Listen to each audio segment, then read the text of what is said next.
Rebuilding from the ashes. Welcome to the Geula and Tisha B'Av perspective.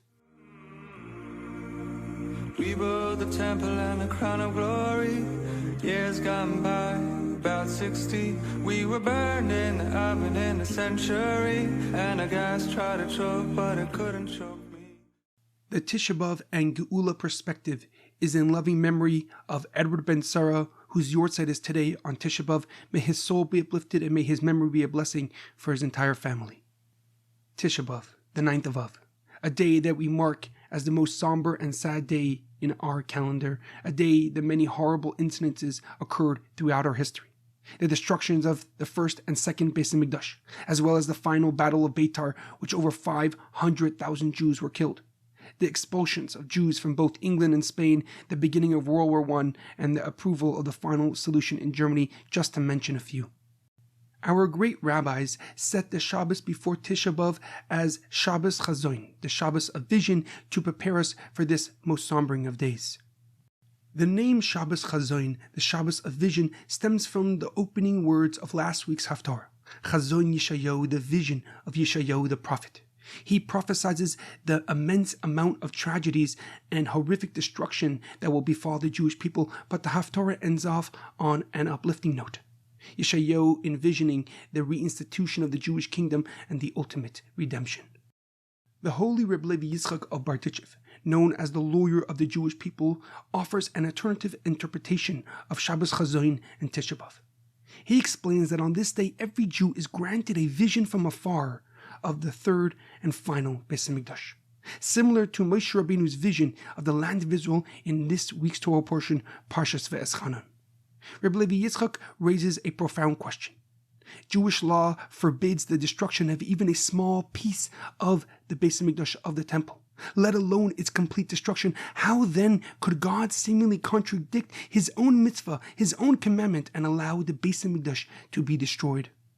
Rebbe Levi Yitzchak explains that the answer is based on the fact that the destruction served a greater purpose, to establish an everlasting temple, an everlasting Beis Hamikdash built by God and furnished by the Jewish nation. The intention was to replace and surpass the past two Beis Hamikdash with a grander, more expansive structure that would encompass the entirety of the Jewish people.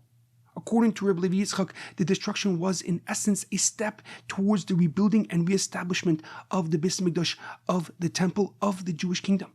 The Medrash Yalkut Shemini suggests that the destruction of the Beis Hamikdash was contingent upon God's commitment to rebuild it in the future.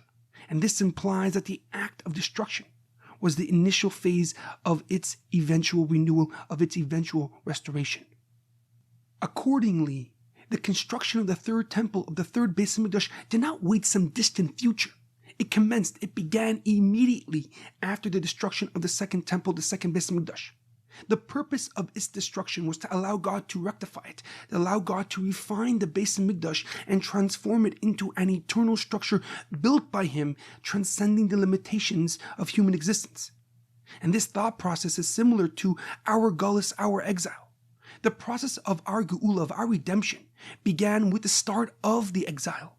The purpose of our exile is for us to elevate ourselves in our service of God during the Gullus, during the exile, so we can lead and we can exist in the ultimate redemption, in the complete revelation of God. Hence, there is no contradiction between the two visions of Shabbos Chazon, because during the darkest moments of Gullus, the darkest moments of exile, we can still recognize the ultimate Geula, the ultimate redemption with the future Beis Hamikdash. And this vision empowered Jews in the most dire of circumstances, in the most dire situations like the Holocaust, the destruction of Betar, the destruction of both temples, to overcome the darkness of exile and find their path that is illuminated by God's aura, by God's light. In today's day and age, after having thoroughly seen Yeshayahu's first vision, seeing the destruction, the pain, the sorrow, the suffering, may we merit to see and make his second prophecy an undeniable truth that resonates around the globe. May we witness the revelation of the third Beis Hamikdash. May we witness the restoration of the Jewish kingdom, proclaiming God's love for all of his creations. I will end off with a quote from the Talmud in Tainus. All those who mourn the destruction of the Beis Hamikdash will merit to see it ultimately being rebuilt. have an easy fast and a meaningful Tisha B'Av, and may we merit to celebrate this Tisha B'Av in Jerusalem with the ultimate redemption and the coming of Mashiach.